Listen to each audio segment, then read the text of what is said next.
கேரளா மாநிலம் திருவனந்தபுரம் தள்ளாளம் பகுதியைச் சேர்ந்த பெண் ஒருவருக்கு திருமணமாகி கணவர் மற்றும் பிள்ளைகள் உள்ளனர்.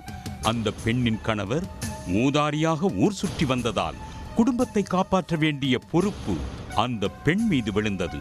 இதனால் அவர் நல்ல சம்பளத்தில் வேலை தேடி வந்தார். இந்த சூழலில்தான் நண்பர் ஒருவர் மூலம் பாண்டிச்சேரியில் தொழிலதிபர் ஒருவருக்கு PA-வாக தேவைப்படுவது தெரிய வந்திருக்கிறது.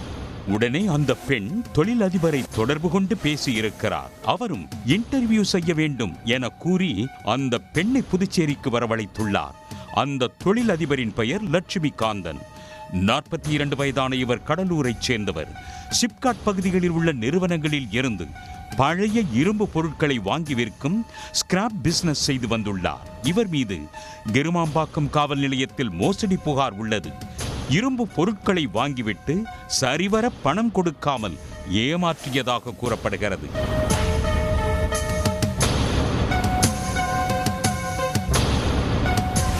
சம்பவத்தன்று திருவனந்தபுரத்தில் இருந்து வந்த அந்த பெண் லட்சுமி காந்தனை பார்க்க புதுச்சேரிக்கு வந்துள்ளார்.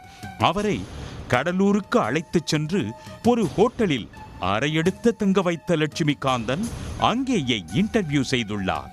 நேர்காணலில் பாஸ் ஆகிவிட்டதாகவும் PA வேலைக்கு மாதம் 1 லட்சம் ரூபாய் சம்பளம் தருவதாகவும் லட்சுமி காந்தன் கூறியுள்ளார். அதோடு கம்பெனியில் சேர்வதற்காகவும் PF இன்சூரன்ஸ் போன்றவற்றிற்காகவும் அந்த பெண்ணின் ஆவணங்களையும் வங்கி கணக்கு விவரங்களையும் லட்சுமி காந்தன் வாங்கியுள்ளார். அந்த பெண் இதற்கு முன்பு பல்வேறு இடங்களில் வேலை செய்து அவரது வங்கி கணக்கில் 5 லட்சம் ரூபாய் பணத்தை சேர்த்து வைத்திருந்தார். இதை தெரிந்து கொண்ட லட்சுமி காந்தன் ஒரு சில நாட்களில் தனக்கு 10 கோடி ரூபாய் பணம் வரவேண்டியிருப்பதாகவும் அதற்குள் ஒரு ரொட்டேஷனுக்காக 5 லட்சம் ரூபாய் பணம் தேவைப்படுவதாகவும் 2 நாட்களில் அதை திருப்பி தந்து விடுவதாகவும் திருவனந்தபுரத்து பெண்ணிடம் கேட்டுள்ளார். முதலாளி கேட்கிறாரே என்று அந்த பெண்ணும் தனது வங்கி கணக்கில் இருந்த 5 லட்சம் ரூபாய் பணத்தை லட்சுமி காந்தன் வங்கி கணக்குக்கு அனுப்பியுள்ளார். பிறகு அந்த பெண்ணை கடலூரில் இருந்து புதுச்சேரிக்கு அழைத்துச் சென்ற லட்சுமி காந்தன் தனது நிறுவனத்தின் ஊழியர்களை தங்க வைக்கும் ஒரு அறையில் அந்த பெண்ணை தங்க வைத்துள்ளார்.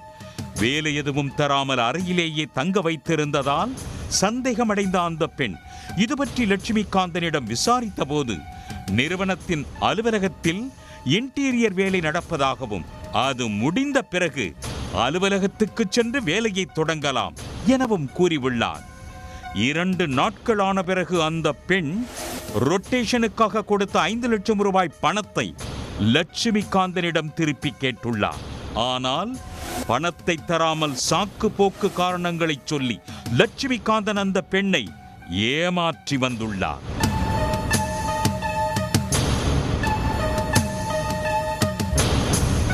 அதன் பிறகுதான் லட்சுமி காந்தன் திட்டமிட்டு தனது பணத்தை ஏமாற்றி பறித்து கொண்டது அந்த பெண்ணுக்கு தெரிய வந்தது.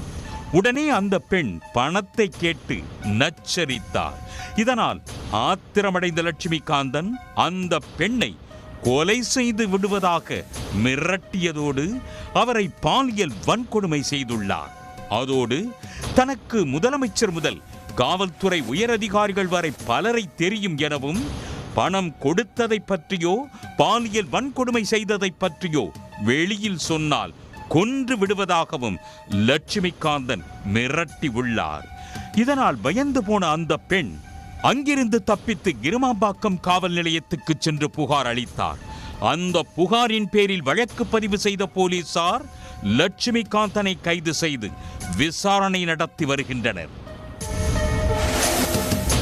உடனுக்குடன் செய்திகளை தெரிந்து கொள்ள சன் நியூஸ் பெல் ஐகானை கிளிக் பண்ணுங்க.